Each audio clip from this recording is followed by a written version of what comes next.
မကွေးတိုင်းလောင်းရှိမြို့နယ်ဘက်ကနေချစ်ပြင်းတဲ့အဆက်ဆောမြို့နယ်ဘက်တက်လာတဲ့စစ်ကြောင်းတွေကိုတော်လိုင်းတပ်ကကြားဖြတ်တက်ရမှာစစ်တပ်ဘက်ကသေဆုံးသူများကိုဦးကိုလည်းရဖမ်းပြီးလည်းလည်းမြို့စု30ကျော်သိမ်းမိတယ်လို့ PDF စေရွချိုကသတင်းထုတ်ပြန်ပါတယ်။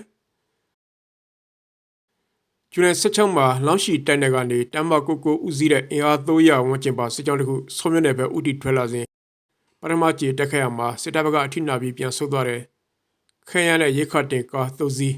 စေသွဆောင်ပစ္စည်းတွေသိမ်းမိတယ်လို့ဆိုပါတယ်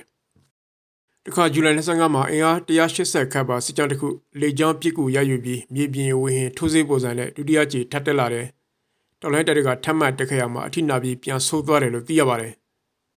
။တိုက်ပွဲပြီးနေမြေရှင်းတဲ့အခါစစ်သူပန်း9ဦးကိုလည်းရဖမ်းပြီး RPG လောင်ချာ2လက်အမေ1 4လက်အမေ3 3လက်shotgun 2လက်နဲ့ခရမ်းများစွာစေးသုံးဆောင်ပစ္စည်းများစွာသိမ်းမိတာကိုတပ်ပုံမှတ်တမ်းထဲတွေ့ရပါတယ်။ဒီတက်ခတ်မှုတွေကိုပြည်သူ့ကာကွယ်ရေးတပ်မတော်မကွေးတိုင်းစစ်ဌာနလက်အောက်ခံတိုင်းရင်တပ်ဖွဲ့တွေဆောင်ရွက်ခဲ့တာလို့ဖော်ပြထားပါတယ်။မကွေးတိုင်းနတ်မောက်မြို့သေးလမ်းမဲ့ပေါ်တော်လိုင်းတပ်တွေကစစ်ဆေးဆောင်ရွက်နေစဉ်ရဲကားတစ်စီးရောက်လာပြီးရမပေပဲမောင်းပြေးတဲ့အတွက်ပြစ်ခတ်ရကနေရဲတဦးသေဆုံးတဦးဒဏ်ရာခရမ်းတချို့သိမ်းမိတယ်လို့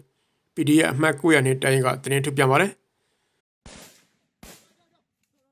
ဇူလိုင်29မော်လွယ်သွန်းနိုင်ခမ်းမှာနတ်မောက်မြို့ဖက်ကနေမြို့သေးဖက်မောင်းလာတဲ့ရဲကားကိုပြစ်ခတ်တာဖြစ်ပြီး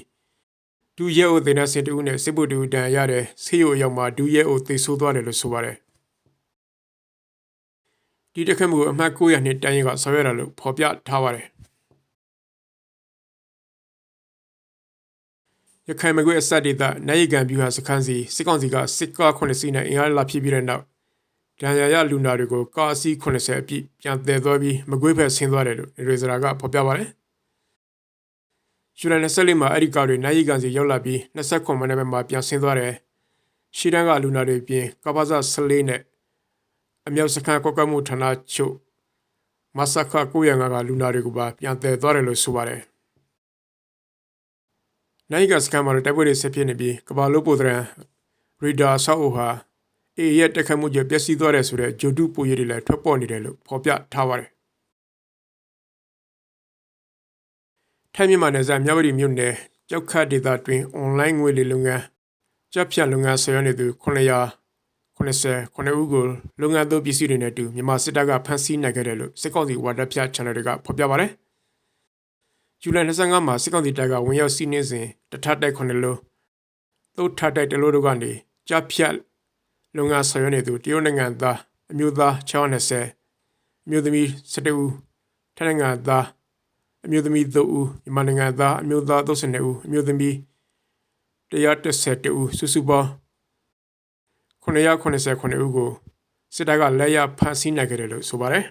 ။ဒီလူတွေနဲ့တူ Starlink band တစ်ခုကွန်ပျူတာမျိုးစုံ85လုံးဖုန်းမျိုးစုံ183လုံးလည်းသိမ်းမိတယ်လို့ဆိုပါတယ်။ဒီလိုသိမ်းနိုင်ဖို့အတွက်စစ်ကောင်စီတပ်တွေဟာဇူလိုင်9ရက်နေ့ကစပြီးလိကိကောအနည်းရှိရသကူကြေးရွာမင်းလက်ပံကြေးရွာတွေပဲစစ်ကြောင်းထုတ်ပြီးအဲ့ဒီကတစ်ဆက်အခုကြောက်ခတ်စခန်းကိုဝင်စီးခဲ့တာလို့ဆိုပါတယ်။အစောပိုင်းထွက်ပေါ်နေတဲ့သတင်းတွေအရတော့အခုစစ်တပ်ကဝင်စီးတဲ့ကြောက်ခတ်စခန်းဟာစစ်တပ်နဲ့အပြစ်ရထားတဲ့ DKB ပိုင်းကြားဖြတ်စခန်းဖြစ်ပြီးအမေရိကန်ထောက်လှမ်းရေး FBI ကနေဒီစခန်းမှာအခြေစိုက်လှုပ်ရှားနေတဲ့တိုင်ချမ်းကိုဖမ်းပေးနိုင်ရင်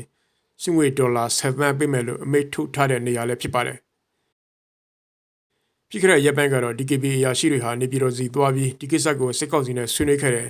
။အဲ့ဒီနောက်ကြောက်ခတ်ဒေသကကြားဖြတ်အရာရှိတွေကိုဖျားသုံးဆွေနဲ့စစ်တပ်ထိချုံနေမြေတွေစီအရေးပေါ်ရွှေ့ပြောင်းပြီးတဲ့နောက်အခုစစ်တပ်ကဟန်ပြဝင်စီးတဲ့လို့ရပေါ်လာတာလို့သိရပါတယ်။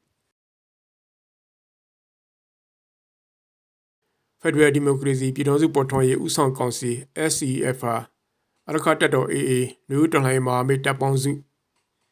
SRA ပါဝင်တော်လှန်ရေးအဖွဲ့တဒါဇင်ခန့်နဲ့ online ကနေတွေ့ဆုံဆွေးနွေးခဲ့တယ်လို့ SCF ကသတင်းထုတ်ပြန်ပါတယ်။ဇူလိုင်23မှာ AA နဲ့တွေ့ဆုံပြီး SCF အလှည့်ကျသဘာပတိခူးရဲနဲ့ရခိုင်မျိုးသားဖွဲ့ချုပ်အရခတ်တော် ULA ဥက္ကဋ္ဌ